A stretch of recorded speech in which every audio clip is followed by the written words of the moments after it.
आज हम आपके साथ एक और हैरान कर देने वाली घटना पर नजर डालने जा रहे हैं। और आज हम बात करने वाले हैं उत्तर प्रदेश के रायबरेली जिले से आई एक ऐसी खबर की जिसने आसपास के लोगों के होश उड़ा दिए। यह कहानी है एक बुजुर्ग महिला और एक नौजवान लड़के की। उम्र का फासला था करीब 40-45 साल। फिर भी दोनों के बीच ऐसे रिश्ते बने जिसका अंजाम बेहद दर्दनाक रहा।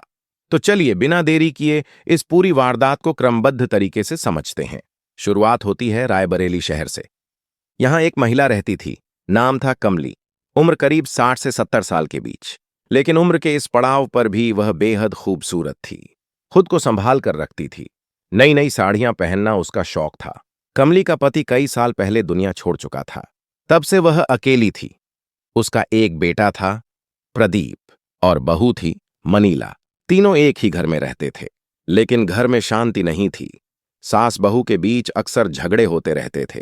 वजह थी दोनों का शौकीन मिजाज। मनीला भी नई चीजें खरीदने की शौकीन थी। बिना वजह मार्केट जाती थी। प्रदीप एक प्राइवेट कंपनी में नौकरी करता था। तनख्वाह अच्छी थी। वह अपनी पत्नी को खुश रखता था। लेकिन मां की तरफ उसका रवैया सख्त था। जब भी झगड़ा होता वह कमली को ही डांटता। एक दिन हद हो गई।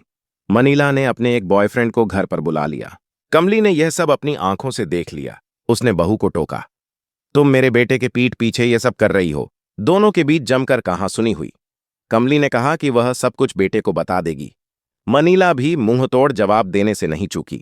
शाम को जब प्रदीप घर लौटा तो कमली ने सारी बात बता दी। उसे उम्मीद थी कि अब बेटा कुछ करेगा। लेकिन उल्टा प्रदीप मां पर ही बरस पड़ा। पत्नी को उसने एक शब्द नहीं कहा। यहीं से कमली को लग गया कि अब इस घर में उसकी कोई इज्जत नहीं। उसने उसी रात फैसला किया, वह अलग हो जाएगी। कुछ ही दिनों में कमली ने उसी शहर में एक किराए का कमरा ले लिया। वह अकेली रहने लगी। और हैरानी की बात यह थी कि अकेले रहकर वह पहले से ज्यादा खुश थी। और वह खुद एक रिटायर्ड सरकारी शिक्षिका थी। उन्हें अच्छी खासी पेंशन मिलती थी जिससे वह अपने शौक पूरा कर लिया करती थी। किसी का दबाव नहीं था। कोई टोकने वाला नहीं था। धीरे धीरे उसकी पड़ोसियों से जान पहचान बढ़ गई। वह सबसे घुल मिल गई। उसी मकान में एक और कमरा खाली पड़ा था। कई महीनों से कोई नहीं आया था। फिर एक दिन एक नौजवान लड़का उस कमरे में किराए पर आकर रहने लगा। नाम था सुबोध। मूल रूप से गाजीपुर का रहने वाला। वह रायबरेली कॉलेज की पढ़ाई करने आया था। धीरे धीरे कमली और सुबोध की मुलाकातें बढ़ने लगीं। दोनों पड़ोसी थे। शुरू में सामान्य बातचीत। फिर यह बातचीत दोस्ती में बदल गई। और फिर दोस्ती ने ऐसा रूप लिया जिसकी कल्पना भी किसी ने नहीं की थी। कमली जब भी मार्केट जाती सुबोध को साथ ले जाती। वह उसके लिए रेस्टोरेंट में खाना मंगवाती, चाय नाश्ता कराती, कपड़े भी दिलाती। सुबोध भी खुशी खुशी उसके साथ जाता। आसपास के लोग दोनों को साथ देखते तो कुछ नहीं सोचते थे। उम्र का अंतर इतना बड़ा था कि किसी को शक नहीं हुआ।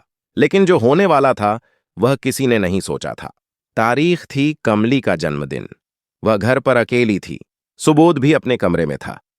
कमली ने सोचा, क्यों ना आज सुबोध को दावत पर बुलाया जाए। वह खुद उसके कमरे पर गई और शाम 9 बजे के करीब दावत का न्योता दे आई। रात के करीब 9:30 बजे सुबोध कमली के कमरे पर पहुंचा। कमली ने कई अच्छे व्यंजन बनाए थे। दोनों ने साथ में खाना खाया, एक ही थाली में।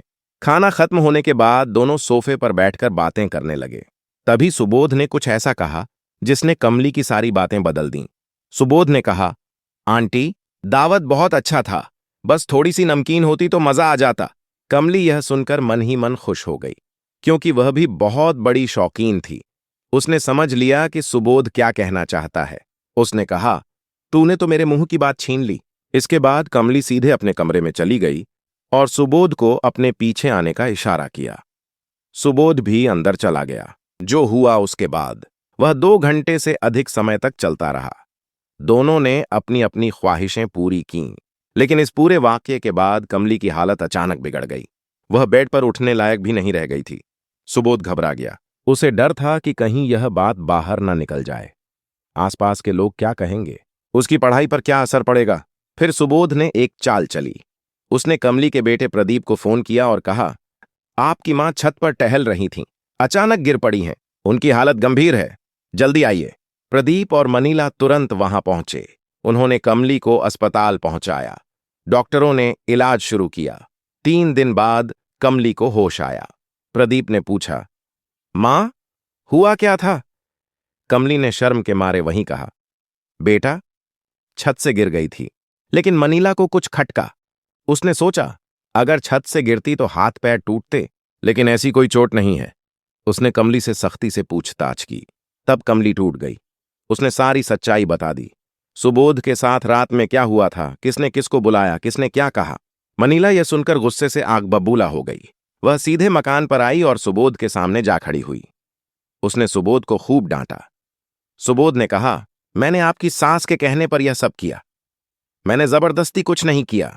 लेकिन मनीला को यकीन नहीं हुआ। उसने तुरंत स्थानीय पुलिस थाने में सुबोध के खिलाफ एफआईआर दर्ज करा दी। पुलिस ने मामले की जांच शुरू की। सुबोध से पूछताछ हुई। कमली से भी पूछताछ हुई। पूछताछ में यह साफ हो गया कि दोनों ने यह सब अपनी सहमति से किया था। कमली ने ही पहल की थी। पुलिस ने कमली और सुबोध को जमकर फटकार लगाई। दोनों ने अपनी गलती मानी। बाद में प्रदीप और मनीला ने भी कमली को माफ कर दिया। आज कमली वापस अपने बेटे और बहू के साथ रहती है। सुबोध अब भी उसी किराए के कमरे में रहता है। दोनों के बीच अब कोई बात नहीं होती। लेकिन यह कहानी एक सबक देती है। इंसान अपनी ख्वाहिशों के चलते कहां पहुंच जाता है, कोई नहीं जानता। दोस्तों, इस घटना को सुनाने का मकसद किसी को दुखी करना नहीं है, बल्कि सतर्क करना है। हमारा उद्देश्य है कि आप इससे कुछ सीखें। इस पूरी घटना पर आपके क्या विचार हैं, हमें कमेंट में जरूर बताएं। और आप इस वीडियो को किस शहर से देख रहे हैं, यह भी लिखें। अगर हमारी मेहनत पसंद आई हो तो वीडियो को लाइक करें और दोस्तों के साथ शेयर करें। चैनल सब्सक्राइब नहीं किया है तो अभी कर लें। धन्यवाद।